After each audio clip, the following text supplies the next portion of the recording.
आपकी कोई कामना है, आपका कोई भाव है, आपके हृदय की कोई बात है जो बहुत दिनों से लगे हुए हो, और बाबा हो सकता है कि किसी कारणवश पूर्ण ना हो रहा हो।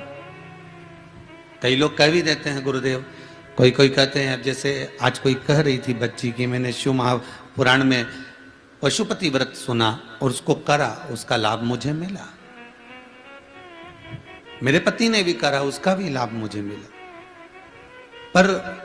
एक काम गुरुदेव ऐसा अटका हुआ है कि वो काम हम करना चाह रहे हैं, व्रत भी कर लिया, अनुष्ठान भी कर लिया, पर फिर भी वो व्रत के कारणवश भी वो कार्य नहीं हो रहा। तो समझना कि कोई कार्य बड़ा भारी होगा और बाबा उसको कर नहीं रहा है, या कोई काम अटक रहा है। तो हमने पहले भी कहा, ये बीच की जो पत्ती है ये देव अधिदेव महादेव है,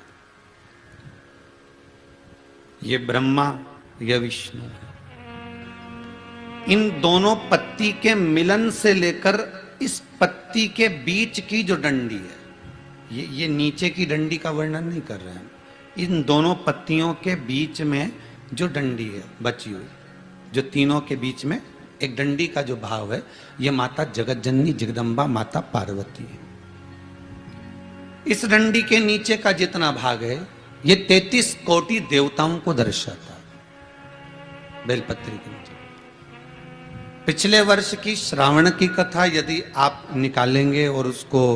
पेज पर जाकर आप सुनेंगे तो आपको प्राप्त होगा कि उसमें भी कहा था कि जब आप पशुपति व्रत कर रहे हो या कोई नियम धारण कर रहे हो या कोई आपने नियम उठा रखा है और वो कार्य आपका हो ही नहीं रहा, आपने 2 बार पशुपति व्रत कर लिए, आपने ये कर लिया, आपने प्रदोष कर लिया, आपने सोमवार कर लिया, आपने सारे अनुष्ठान कर लिए, बहुत सारे उपाय भी करे तो भी नहीं हो रहा है, तो इस बीच वाली पत्ती पर शहद लगाकर बाबा का जो शिवलिंग है उस शिवलिंग को इसको छुआ दीजिए या उससे चिपका दीजिए और उस पर अपनी हथेली रखकर कामना कर कर वापिस घर को आ जाइए।